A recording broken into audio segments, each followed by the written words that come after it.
Иә достар, 5 жасар қызымнан осыншама құрт шықты. Күні кеше қызым түнімен мазастанып, мама қышып жатыр деп жылағаннан кейін ашып қарасам, мына бәлелер сыртына шығып жатыр ғой. Ойбай деп ертесіне сразу мынау ішекті құрттан тазалайтын клиника іздей бастадым. Сол клиникаға келіп, мына құртты көрген кезде 3 баламда болмауы мүмкін емес деп ертесіне 3 баламды тамаққа тыңқиып тойдырып алып келдім. Негізі құрттың болуы қалыпты, алайда ол көп мөлшерде шыққан кезде үйде бей-жай қарап отыратын нәрсе емес.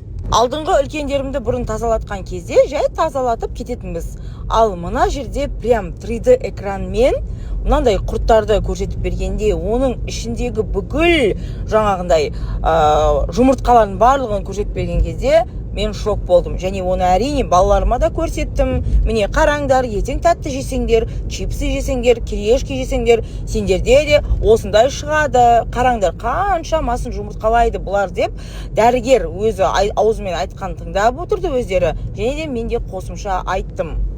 Дәрігер мұна экранмен тек қана астрицаларды емес, аскариданың жұмыртқалары барын, лямляның жұмыртқалары барын көрсетіп берген кезде мен кәдімгідей ойланып қалдым. Мұнаның барлығы ертең жарып шығатын болса, баланың ішек құрылысы не болды деп қатты ойландым. Бірақ алайда Аллаға шүкір, ерте барып, осының барлығын ерте білгеніме өзіме риза болдым және қуандым да. Дәрілерін алып, қызымның жаңағы ішін тазалап болғаннан кейін шайларын ішіп, үйге қайттық. Сол бірінші күннен бастап менің қызым уже түнде мені мазалаған жоқ. 2 күн, 3 күн, 4 күн бардық, 4 күн жақсылап тазаланып, Аллаға сансыз шүкір бүкіл құрттан тазаладық. Енді 2 аптадан кейін тағы да барып осылай тазалатамыз деп отырмын.